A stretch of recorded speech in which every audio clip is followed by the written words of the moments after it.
के care class पे आपका स्वागत है। तो आज हम करेंगे 10वीं क्लास के 10th का बिहार बोर्ड 13.1 चैप्टर पृष्ठीय क्षेत्रफल और आयतन, जो बिहार बोर्ड डीएलएड बीएड और बीपीएससी टीआरई 4 के लिए बहुत ही महत्वपूर्ण है। तो देखिए 16 नंबर क्वेश्चन। एक बाल्टी के वृत्ताकार सिरों के बीच सिरों की त्रिज्या 35 सेंटीमीटर और 14 सेंटीमीटर है और बाल्टी की ऊंचाई 40 सेंटीमीटर है। तो इसका आयतन, तब बाल्टी बोल रहा है यानी कि छिन्नक बोल रहा है। क्या बोल रहा है? छिन्नक। तो ये हो गया छिन्नक बाल्टी के आकार का। इसकी त्रिज्याएं, तो त्रिज्या देखिए, एक त्रिज्या कितना है 35 सेंटीमीटर और एक त्रिज्या है यहाँ से यहाँ, यहाँ से यहाँ 14 सेंटीमीटर। ऊंचाई कितना हो गया?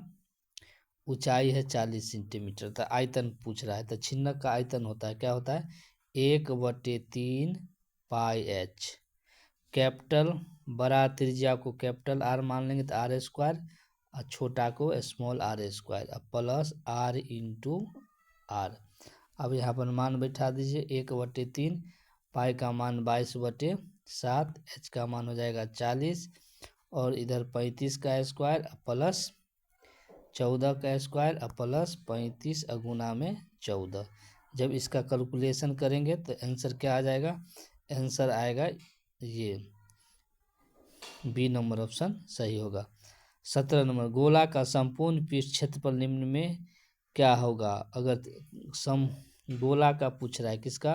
गोला का संपूर्ण पृष्ठ पूछ रहा है, तो संपूर्ण पृष्ठ क्षेत्रफल हो जाएगा 4 pi r square. D number option सही होगा। यदि आयतन पूछता तो क्या हो जाएगा? 4/3 पाई आर क्यू हो जाएगा। ये ध्यान में रखिएगा। अगला देखिए 18 नंबर क्वेश्चन है। एक शंकु की ऊंचाई 24 सेंटीमीटर है और आधार की त्रिज्या 6 सेंटीमीटर है। तो शंकु का आयतन क्या होगा? तो देखिए शंकु एक बना लेते हैं। ये हो गया शंकु, यहाँ से यहाँ त्रिज्या हो गया, ये पूरा क्या हो जाएगा? व्यास हो जाएगा। ये हो जाएगा ऊंचाई, ये हो जाएगा तिर्यक ऊंचाई। फिगर में समझ लिए। अब तब यहाँ पर पूछ रहा है क्या? आयतन। तो देखिए आयतन हो जाता है, शंकु का आयतन का formula 1/3 pi r square h हो जाएगा।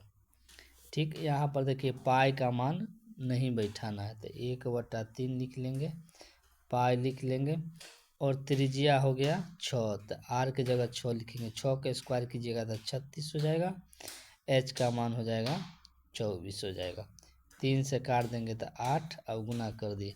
8 6 48 के 8 हाथ में कितना हो जाएगा? 4 हो जाएगा। 8 3 24 और 4 88, यानी कि 288 पाई हो जाएगा। तो कौन सा ऑप्शन सही है? तो ए नंबर 288 पाई आंसर हो जाएगा। अगला देखिए कह रहा है 19 नंबर क्वेश्चन। यदि एच ऊंचाई तथा आर त्रिज्या वाले ठोस बेलन के वक्र क्षेत्रफल तथा उसका पृष्ठ का 1/3 है, तो यहाँ देखिए कह रहा है ठोस बेलन वक्र क्षेत्रफल उसके कुल पृष्ठ क्षेत्रफल का कितना है? 1/3 है।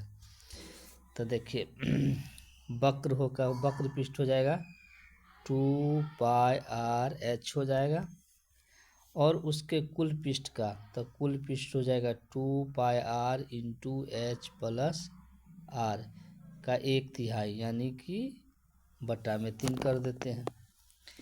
ये हो गया। अब यहाँ पर से काटिए तो देखिए 2 पाई से 2 पाई ख़त्म हो जाएगा, 3 उधर गुना हो जाएगा तो 3h बराबर में h प्लस आर हो जाएगा। h को इधर ले आइए तो 2h बराबर में r, तो h बराबर हो जाएगा, क्या हो जाएगा? 1/2 r हो जाएगा। h बराबर 1/2 r हो जाएगा। तो बी नंबर ऑप्शन सही हो जाएगा। कौन सा हो जाएगा? बी नंबर हो जाएगा। 20 नंबर क्वेश्चन है।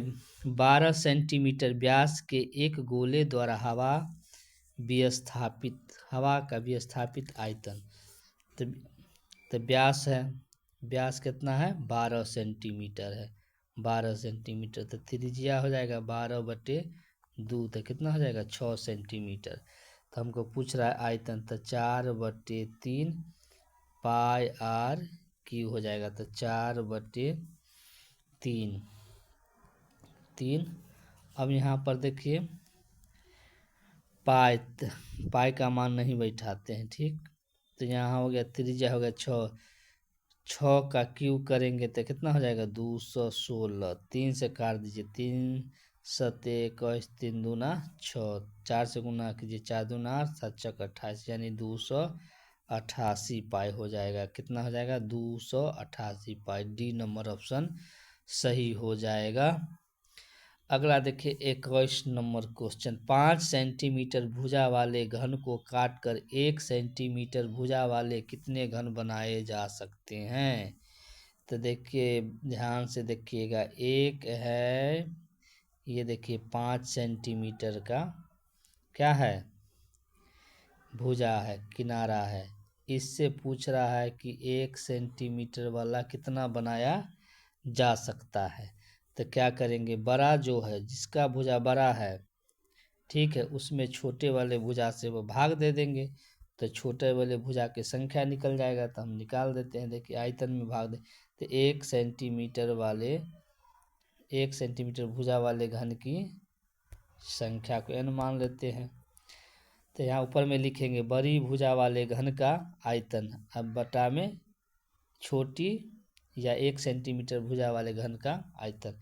तो देखिए घन का आयतन होता है भुजा क्यू, तो बड़ा वाला घन हो गया 5 सेंटीमीटर भुजा है, तो इसका आयतन निकालेंगे तो 5 का क्यूब करेंगे तो 5 × 5, 1 का क्यूब करिएगा तो 1 × 1 × 1, 5 को 5 × 25, 125 और बटा में 1 हो जाएगा। तो कितना 125 घन बनेगा। कितना बनेगा 125 घन बनेगा, यानी कि सी नंबर ऑप्शन सही हो जाएगा। ठीक है।